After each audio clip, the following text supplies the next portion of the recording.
வணக்கம் நண்பர்களே. நேற்றிருந்தவை இன்றில்லை, இன்றிருப்பவை நாளை இருக்கும் என்ற நிச்சயமும் இல்லை. நாளை நடப்பதை யாரும் அறியாத நிலை. இன்று நமக்கு ஏதேனும் ஒரு வருத்த நிலை உருவாகியிருக்கலாம். அடுத்த 10 ஆண்டுகள் கழித்து இதே நாளில் யோசித்து பார்த்தால் அந்த வருத்த நிலை நிச்சயமாக நமது நினைவுக்கு வராது. வந்தாலும் இதற்காகவா இப்படி வருந்தினோம் என சிரிப்பு வரும். அதேபோல் அதிக மகிழ்ச்சியான சூழலில் இன்று மகிழும் நிலை அதே 10 வருடம் கழித்து இதே நாளில் யோசித்து பார்த்தால் இன்று அனுபவித்த இந்த மகிழ்ச்சியும் அன்றைக்கு நினைவுக்கு வராது. வந்தாலும் இதற்காகவா இப்படி மகிழ்ந்தோம் என்று ஒரு வெட்கம் வரும். ஒரு 50 ஆண்டுகள் கழித்து பார்த்தோம் என்றால் நாம் நேசித்த பல விஷயங்கள் இங்கே மாறி போயிருக்கும். பார்த்து பார்த்து கட்டிய வீடு தூசி படிந்தோ துகள் துகளாய் சிதைந்தோ மாறி இருக்கும். வெயிலில் நிற்குதே என்ற பதைத்து ஓடிப்போய் நிழலில் நிறுத்திய நம் 2 வீலர் ஏதோ ஒரு காயலான் கடையில் உதிரிகளாக மாறி கிடக்கும்.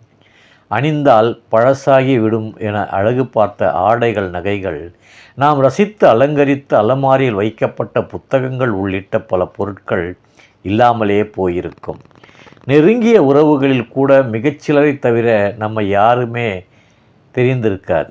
நம்மோடு பயணித்தவர்களுக்கு ரசனைகளோடு, வழிகளோடு, போராட்டங்களோடு இப்படி ஒரு நபர் வாழ்ந்தார் என்ற விஷயமே நாம் இறந்த பின் தெரிந்திருக்காது. இப்போது இதை சொல்கிற நானோ, கேட்கிற நீங்களோ யாருமே கூட இருக்க மாட்டோம்.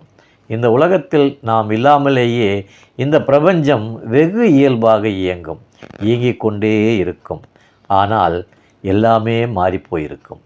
பிரபஞ்சம் மட்டும் எப்பவும் மாறாமல் எஞ்சி இருக்கும். இது எவ்வளவு பெரிய உண்மை!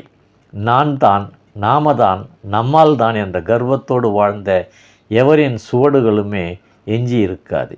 இந்த உலகத்தில் வாழும் வரை மகிழ்ச்சியாக வாழ்வோம்.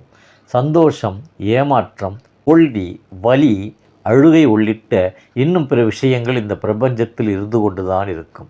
நாம் அவற்றை எதிர்கொள்ளும் போது அடுத்த 50வது ஆண்டில் நம்முடைய நிலை என்னவாகி இருக்கும் என்று எண்ணி இறைவன் அளித்த நம் அறிவின் துணை கொண்டு முடிந்தவற்றை சரி செய்து முடியாதவற்றை ஏற்றுக்கொண்டு நாமும் மகிழ்ச்சியாக இருந்து நம்மை சுற்றி உள்ளோரையும் நம்மை நேசிப்போரையும் மகிழ்ந்து ஒருவேளை அடுத்த விடியலை நாம் காண்போமோ தெரியாது. கிடைத்திருக்கும் வாழ்க்கையை ஓர் வரம் என நினைத்து இன்று கிடைத்திட்ட விடியலில் வாழ்ந்துவிட்டு செல்வோமே. மீண்டும் சந்திப்போம். நன்றி, வணக்கம்.